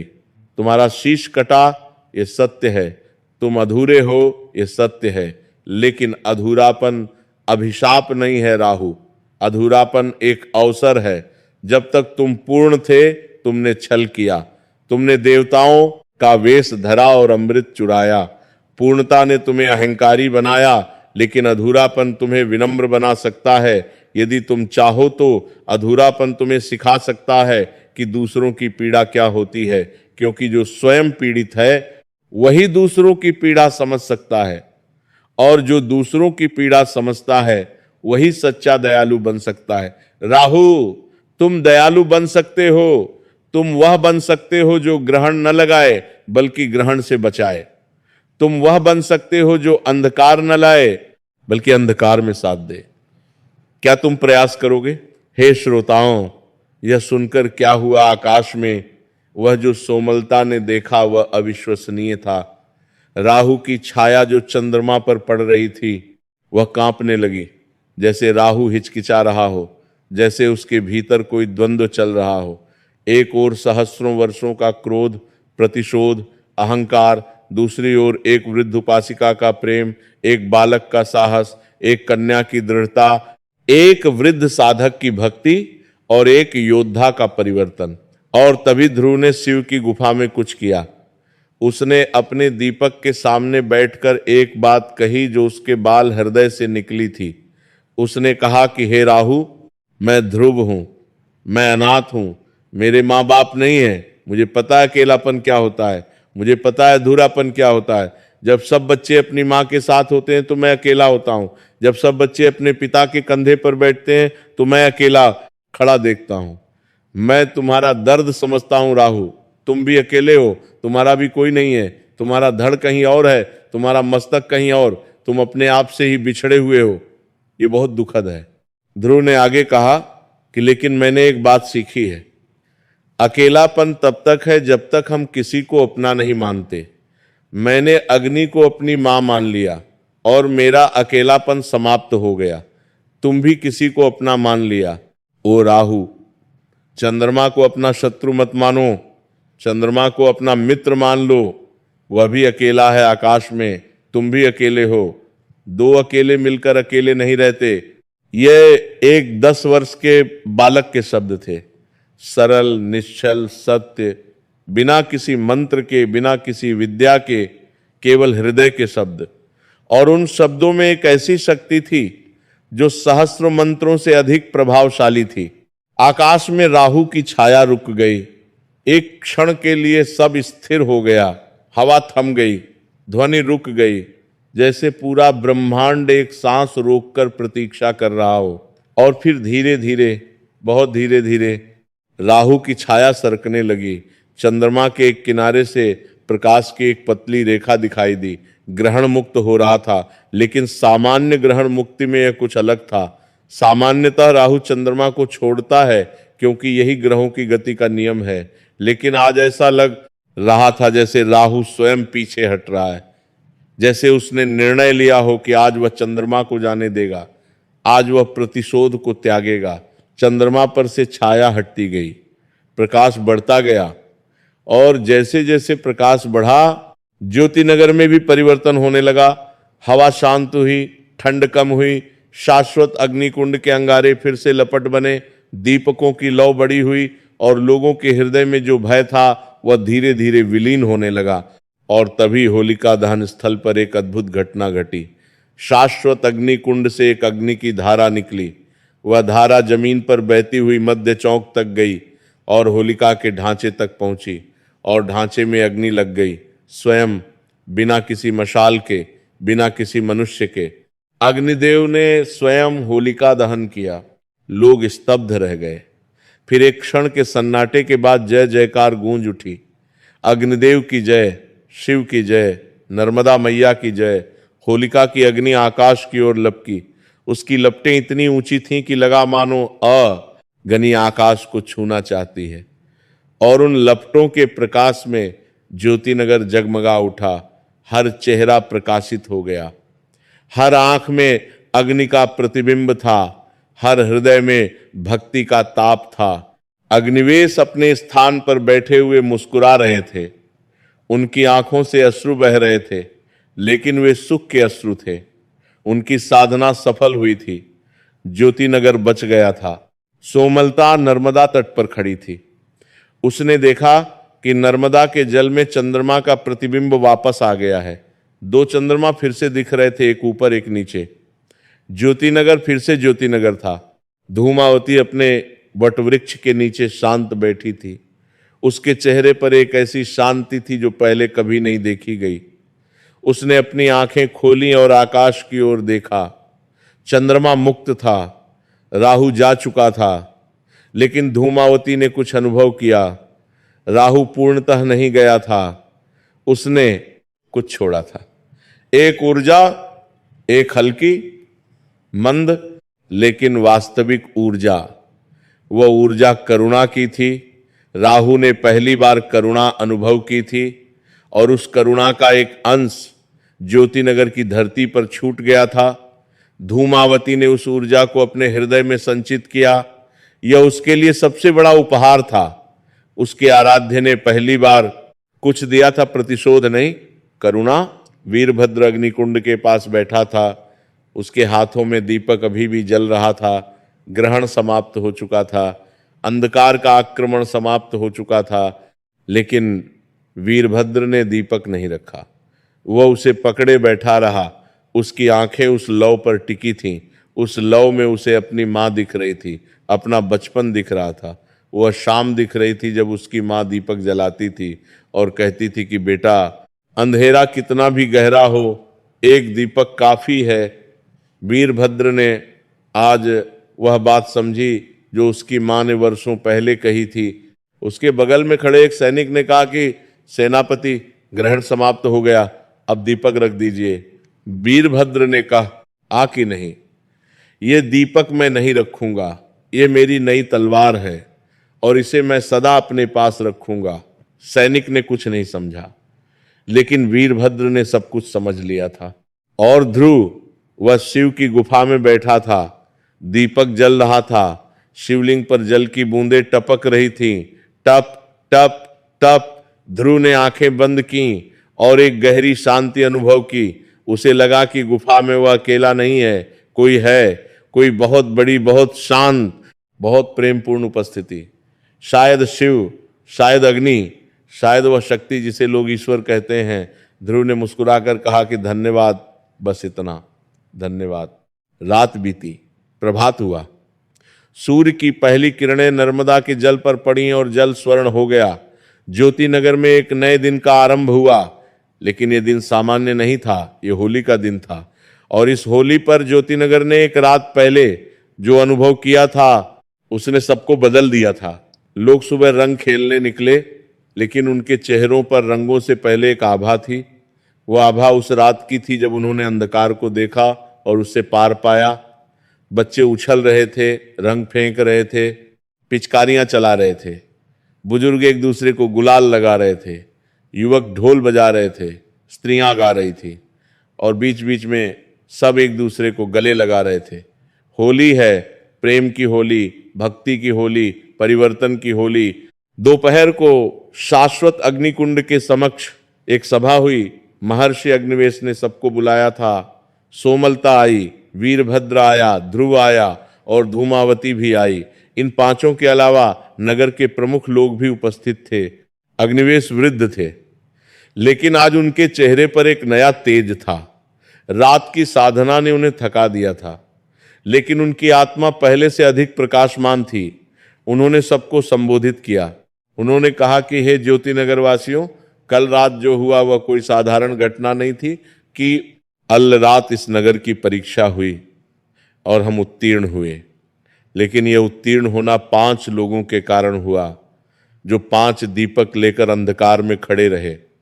मैं चाहता हूं कि आप इन 5 को जानें और इनसे जो सीख मिलती है उसे अपने जीवन में उतारें। अग्निवेश ने सोमलता की ओर संकेत किया और कहा कि यह सोमलता है, एक साधारण कन्या, अनाथ। लोगों ने इसे पागल कहा क्योंकि यह वो देख सकती है जो सामान्य आंखें नहीं देखती।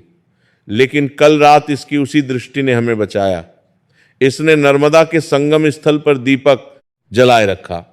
अंधकार ने इस पर आक्रमण किया, हवा ने इसे उड़ाने का प्रयास किया, लेकिन ये डटी रही। इससे हमें क्या सीख मिलती है? ये कि जिसे संसार पागल कहता है, जिसे संसार अस्वीकार करता है, हो सकता है कि वही संसार को बचाने वाला हो। कभी किसी को उसकी भिन्नता के कारण अस्वीकार मत करो। भिन्नता कमजोरी नहीं, विशेषता है।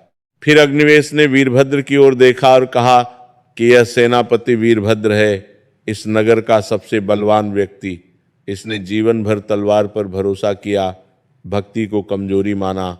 लेकिन कल रात जब एक बालक ने इसके हाथ में दीपक रखा तो इसने तलवार रखकर दीपक पकड़ा और उसी दीपक ने इसे वह शक्ति दी जो तलवार कभी नहीं दे सकी। इससे हमें क्या सीख मिलती है? यह कि शस्त्र बल शत्रुओं को हरा सकता है, लेकिन अंधकार को नहीं।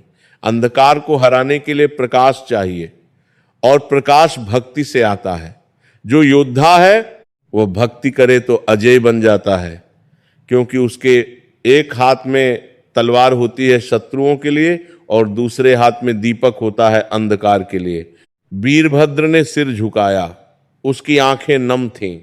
वह बलिष्ठ सेनापति जिसने कभी किसी के सामने सिर नहीं झुकाया, आज भक्ति के सामने नतमस्तक था। फिर अग्निवेश ने ध्रुव को बुलाया। ध्रुव आया। उसका छोटा सा शरीर, फटे हुए वस्त्र, घुटनों पर रात की चढ़ा, ई के निशान, लेकिन उसके चेहरे पर वही मुस्कान। अग्निवेश ने कहा कि यह ध्रुव है, 10 वर्ष का अनाथ, इसके पास कुछ नहीं है, न घर, न परिवार, न धन, न शिक्षा, लेकिन इसके पास एक चीज है जो इस नगर के किसी भी व्यक्ति से अधिक है, भक्ति। ये अग्नि को मां मानता है और इसी भक्ति के कारण इसने वह कर दिखाया जो कोई भी विद्वान, कोई भी योद्धा, कोई भी राजा नहीं कर सकता था। इसने अपने भीतर से अग्नि प्रकट की, बिना मंत्र के, बिना साधना के, केवल प्रेम से। इससे हमें क्या सीख मिलती है? यह कि भक्ति के लिए न विद्वता चाहिए, न बल, न धन। भक्ति के लिए केवल प्रेम चाहिए, शुद्ध, निश्चल, सच्चा प्रेम। और वह प्रेम एक बालक में सबसे अधिक होता है। हमें बच्चों से सीखना चाहिए कि कैसे बिना शर्त प्रेम किया जाता है। लोगों ने ध्रुव की ओर देखा, कई लोगों की आंखों में अश्रु थे।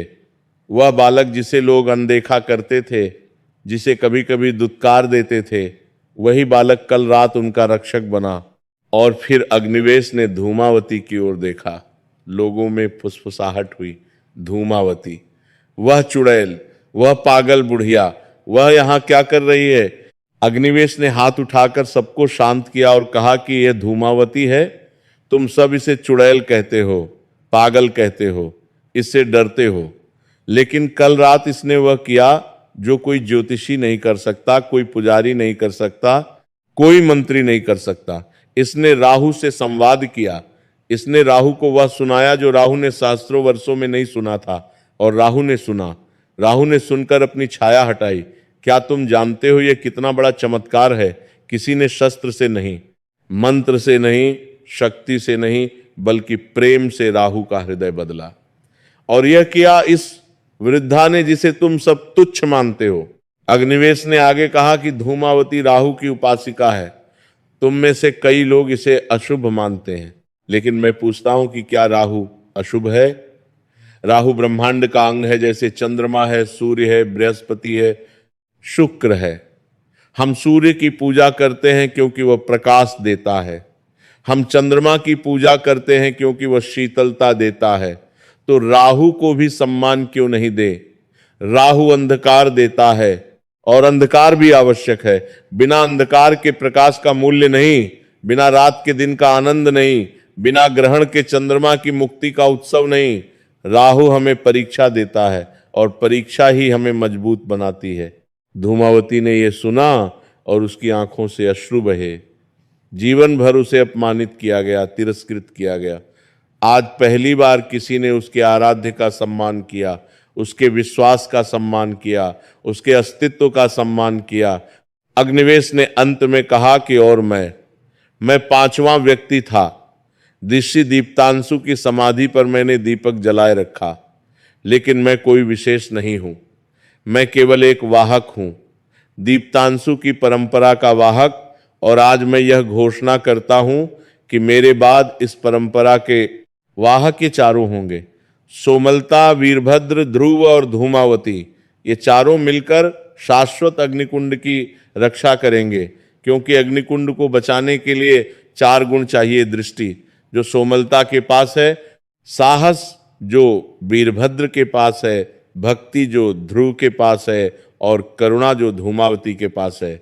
जब तक ये 4 गुण जीवित हैं, तब तक अग्निकुंड जलता रहेगा। लोगों ने जय जयकार की। अग्निवेश की जय, सोमलता की जय, वीरभद्र की जय, ध्रुव की जय, धूमावती की जय, शाश्वत अग्नि की जय। हे श्रोताओं, अब मैं आपको बताता हूं कि इसके बाद क्या हुआ। कथा यही समाप्त नहीं होती। कथा का सबसे महत्वपूर्ण भाग अभी शेष है। उस होली की शाम जब रंगों का खेल समाप्त हुआ और लोग थककर अपने घरों को लौटे, तब सोमलता नर्मदा तट पर गई। वह शांत बैठी जल को देख रही थी। सूर्यास्त हो रहा था। नर्मदा का जल नारंगी और लाल रंगों में रंगा हुआ था। कुछ देर बाद ध्रुव भी आकर बैठ गया, फिर वीरभद्र आया और अंत में धूमावती। पांचों अग्निवेश सहित नर्मदा तट पर बैठे थे। कोई कुछ नहीं बोल रहा था। कल रात का अनुभव इतना गहन था कि शब्द अपर्याप्त थे। अंततः धूमावती ने मौन तोड़ा। उसने कहा कि अग्निवेश, मुझे एक कथा सुनानी है। यह कथा मुझे मेरी गुरु ने सुनाई थी और उन्हें उनकी गुरु ने। यह कथा पीढ़ियों से चली आ रही है। यह कथा राहु की है, लेकिन वह राहु नहीं जिसे सब जानते हैं। यह वह राहु है जिसे कोई नहीं जानता। सबने उत्सुकता से धूमावती की ओर देखा। धूमावती ने कथा आरंभ की। उसने कहा कि बहुत पहले, समुद्र मंथन से भी पहले, जब स्वरभानु, जो बाद में राहु कहलाया, पूर्ण शरीर वाला था, तब वह एक संगीतकार था। हाँ, संगीतकार। उसकी वीणा की ध्वनि इतनी मधुर थी कि देवता भी मोहित हो जाते थे।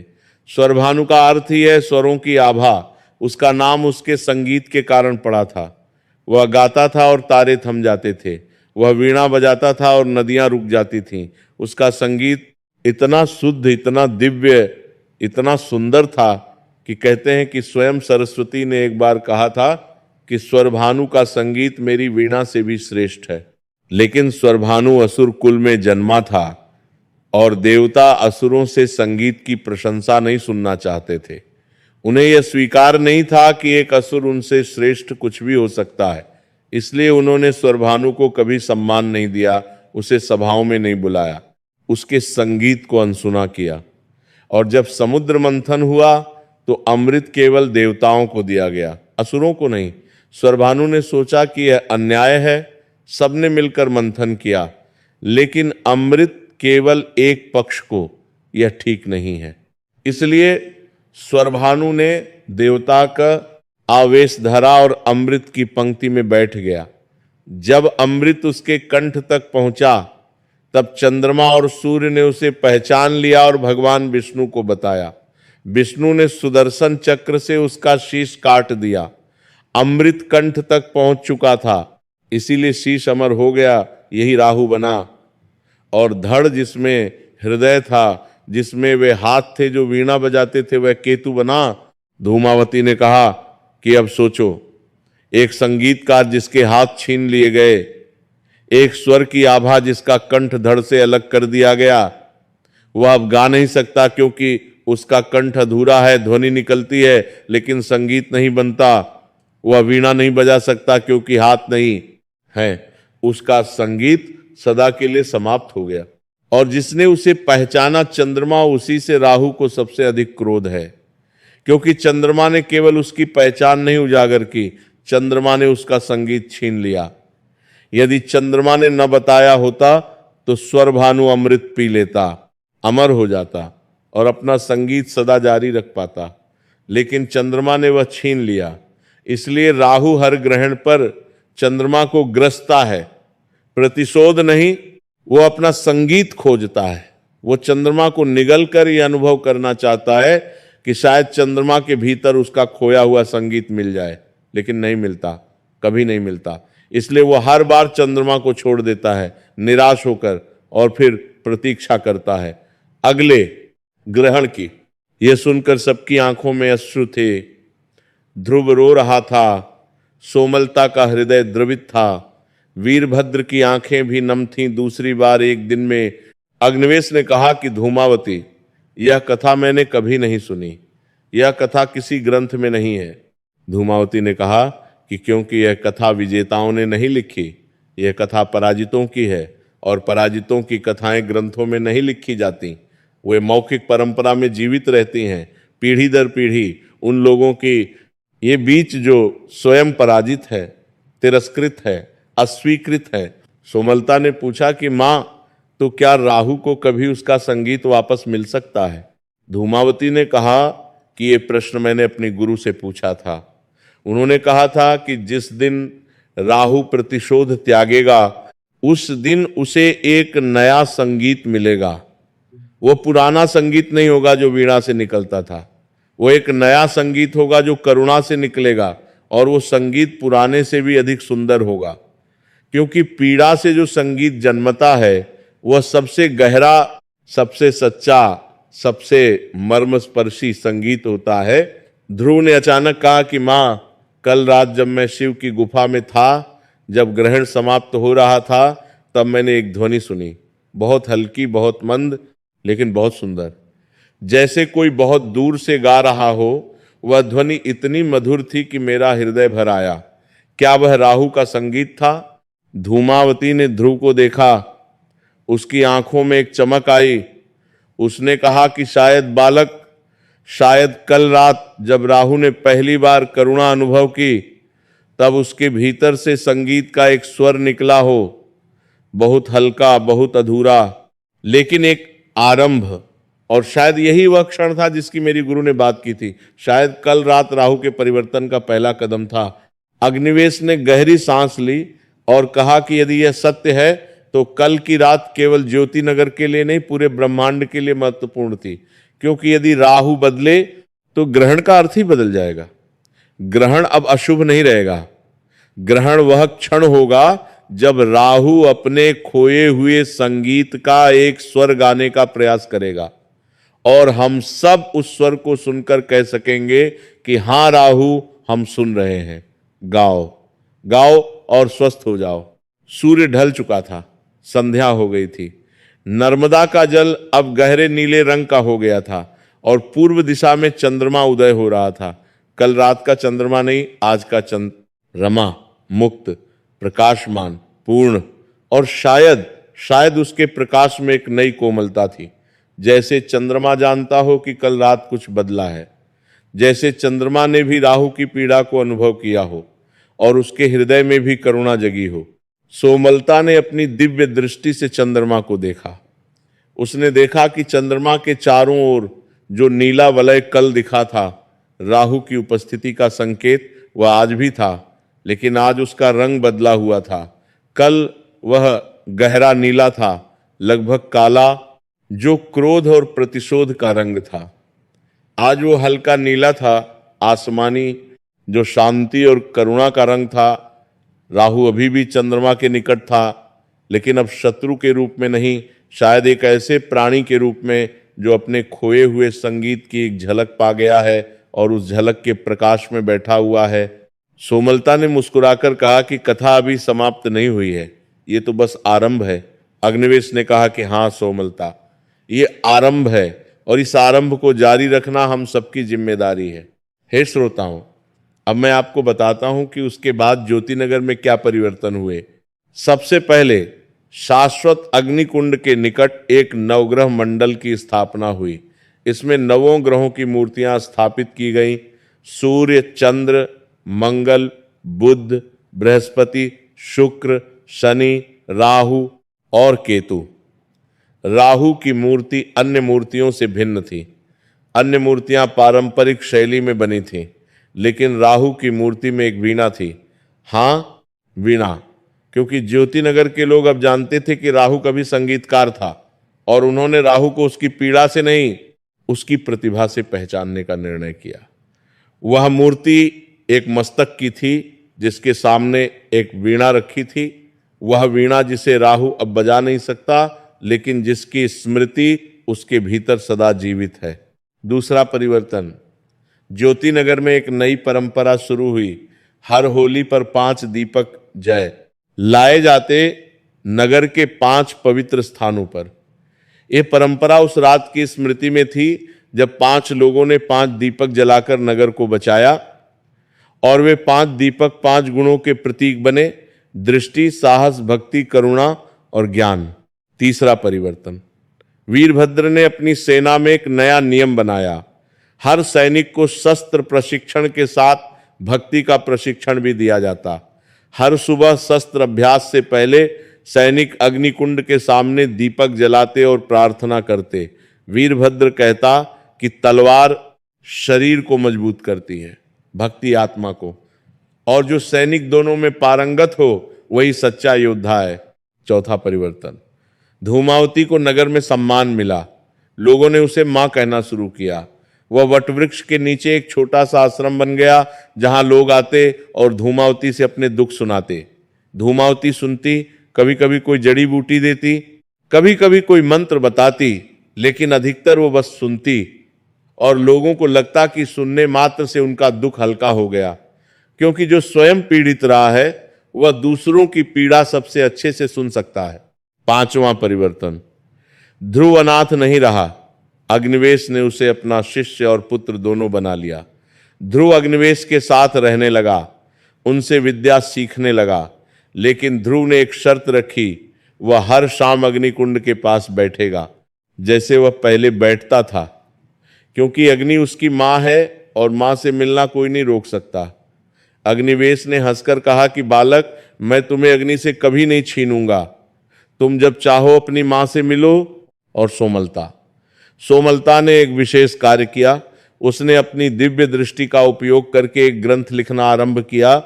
वह ग्रंथ ग्रहों का ऐसा वर्णन था जो किसी ज्योतिष ग्रंथ में नहीं था, क्योंकि ज्योतिष ग्रंथ ग्रहों की गणित और गति बताते हैं, लेकिन सोमलता का ग्रंथ ग्रहों की भावना बताता था।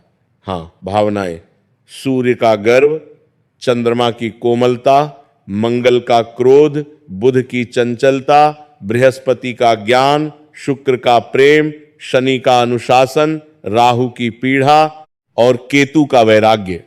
ये ग्रंथ अद्वितीय था। कालांतर में यह ज्योतिनगर का सबसे महत्वपूर्ण ग्रंथ बना। हे श्रोताओं, अब कथा के अंतिम भाग में आता हूं। वर्ष बीते, अग्निवेश वृद्ध से और वृद्ध हुए।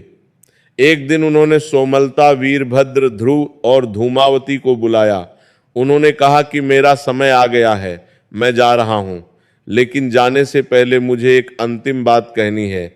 सबने ध्यान से सुना। अग्निवेश ने कहा कि 14 वर्ष बाद फिर वो संयोग आएगा, फिर फाल्गुन पूर्णिमा पर चंद्र ग्रहण लगेगा, फिर अग्निकुंड की परीक्षा होगी, लेकिन इस बार परीक्षा कठिन नहीं होगी, क्योंकि इस बार राहु शत्रु नहीं होगा। इस बार राहु एक नए रूप में आएगा। वह किस रूप में आएगा मैं नहीं जानता, लेकिन मैं इतना जानता हूं कि यदि तुमने करुणा नहीं छोड़ी, भक्ति नहीं छोड़ी, प्रेम नहीं छोड़ा, तो सब ठीक होगा। अग्निकुंड जलता रहेगा, ज्योतिनगर प्रकाशित रहेगा, और राहु शायद एक दिन पूर्ण हो जाए, शायद एक दिन उसका शीश और धड़ फिर से एक हो, शायद एक दिन वो फिर से वीणा बजाए। ये स्वप्न है, लेकिन स्वप्न देखना बंद मत करना, क्योंकि जो स्वप्न देखता है वही इतिहास बनाता है।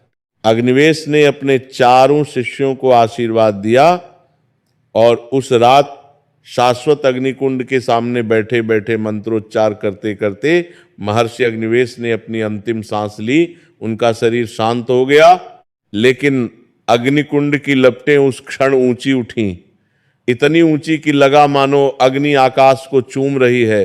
कहते हैं कि अग्निवेश की आत्मा अग्नि में विलीन हो गई, वे अग्नि बन गए। जैसे ध्रुव कहता था कि अग्नि उसकी मां है, वैसे ही अग्निवेश अग्नि के पिता बन गए। उनका अंतिम संस्कार शाश्वत अग्निकुंड में ही हुआ। उनकी भस्म नर्मदा में विसर्जित की गई और नर्मदा का जल उस दिन कुछ अधिक उष्ण था, जैसे नर्मदा भी अग्निवेश की ऊष्मा को अपने भीतर समेट रही हो। हे भक्तजनों, यह कथा यहाँ विराम लेती है, लेकिन जैसे सोमलता ने कहा था, यह समाप्ति नहीं, आरंभ है। हर 14 वर्ष बाद यह कथा एक नया अध्याय जोड़ती है। हर ग्रहण एक नई परीक्षा लाता है और हर परीक्षा हमें और मजबूत बनाती है। अब मैं इस कथा के सार को आपके जीवन से जोड़ता हूं। इस कथा में 5 पात्र थे और पांचों से एक एक सीख मिलती है।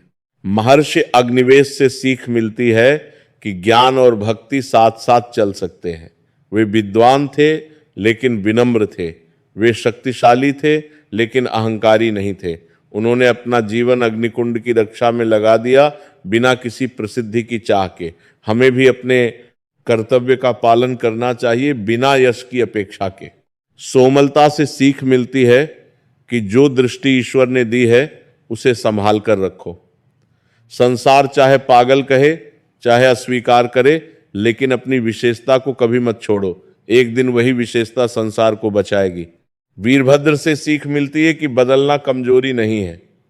एक शक्तिशाली योद्धा जो जीवन भर तलवार में विश्वास करता था, उसने एक रात में दीपक की शक्ति को स्वीकार किया। यह साहस है, सच्चा साहस। अपनी पुरानी मान्यताओं को छोड़ना और नई सत्य को स्वीकार करना, यह किसी भी युद्ध जीतने से अधिक कठिन है। ध्रुव से सीख मिलती है कि भक्ति के लिए कोई योग्यता नहीं चाहिए, न आयु, न शिक्षा, न धन, न प्रतिष्ठा। एक अनाथ बालक जिसके पास कुछ नहीं था, उसकी भक्ति सबसे शक्तिशाली सिद्ध हुई, क्योंकि उसकी भक्ति शुद्ध थी, निश्चल थी, बिना किसी स्वार्थ के। वह अग्नि से कुछ नहीं मांगता था, वो बस अग्नि से प्रेम करता था, और यही सच्ची भक्ति है। और धूमावती से सबसे गहरी सीख मिलती है। वह सीख ये है कि करुणा सबसे बड़ी शक्ति है। शस्त्र शत्रु को हरा सकते हैं, मंत्र शत्रु को बांध सकते हैं, लेकिन करुणा शत्रु को बदल सकती है, और जो शत्रु को बदल दे वह सबसे बड़ा विजेता है। धूमावती ने राहु को नहीं हराया, उसने राहु को प्रेम किया। उसने राहु की पीड़ा को समझा, और उस समझ ने, उस प्रेम ने वह कर दिखाया जो सहस्रों वर्षों में कोई देवता, कोई ऋषि, कोई योद्धा नहीं कर पाया। राहु के हृदय को छुआ, या कहें कि उस स्थान को छुआ जहां कभी हृदय था। और राहु से भी एक सीख मिलती है। वो सीख ये है कि पीड़ा शाश्वत नहीं है। सहस्रों वर्षों की पीड़ा भी एक क्षण में बदल सकती है। बस उस एक क्षण की आवश्यकता है जब कोई आपकी पीड़ा को सुने, समझे और प्रेम करे। राहु ने सहस्रों वर्ष प्रतीक्षा की उस एक क्षण की, और वह क्षण आया एक वृद्ध उपासिका के प्रेम में, एक बालक की निश्चलता में। हे श्रोताओं, आज जब आप होली मनाएं तो इन 5 बातों को याद रखें, दृष्टि रखें, वह देखें जो दिखाई नहीं देता। साहस रखें, बदलने से न डरें। भक्ति रखें, शुद्ध, निश्चल, सच्ची भक्ति। करुणा रखें उनके लिए भी जिन्हें सब बुरा कहते हैं, और ज्ञान रखें, वह ज्ञान जो बताता है कि प्रकाश और अंधकार दोनों ईश्वर के अंश हैं। और जब अगली बार ग्रहण लगे, चाहे चंद्र ग्रहण हो या सूर्य ग्रहण, तो भयभीत मत होइए। एक दीपक जलाइए, बैठ जाइए, आंखें बंद कीजिए और राहु के लिए प्रार्थना कीजिए।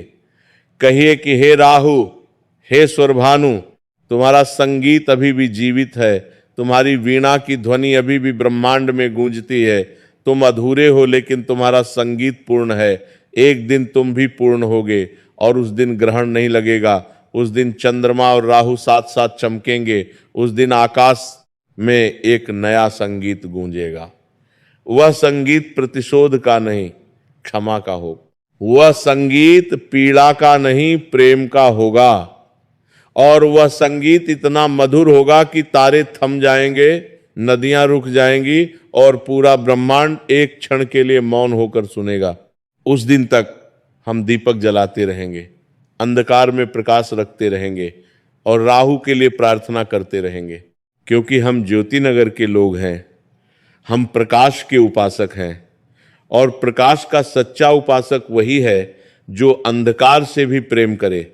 जय नर्मदा मैया, जय शाश्वत अग्नि, जय अग्निदेव, जय चंद्रदेव, जय शिव शंकर, जय भगवान विष्णु, जय सोमलता, जय वीरभद्र, जय ध्रुव, जय धूमावती, जय महर्षि अग्निवेश, जय राहुदेव, हे स्वरभानु, तुम्हारा संगीत लौटे। यही हमारी प्रार्थना है।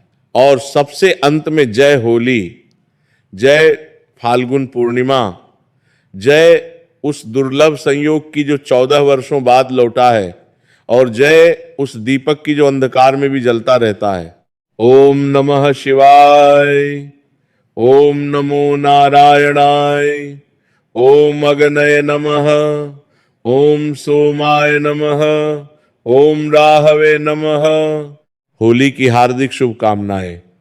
रंगों का यह पर्व आपके जीवन में प्रेम, भक्ति, साहस, करुणा और ज्ञान के रंग भरे, और आपके हृदय का दीपक सदा जलता रहे।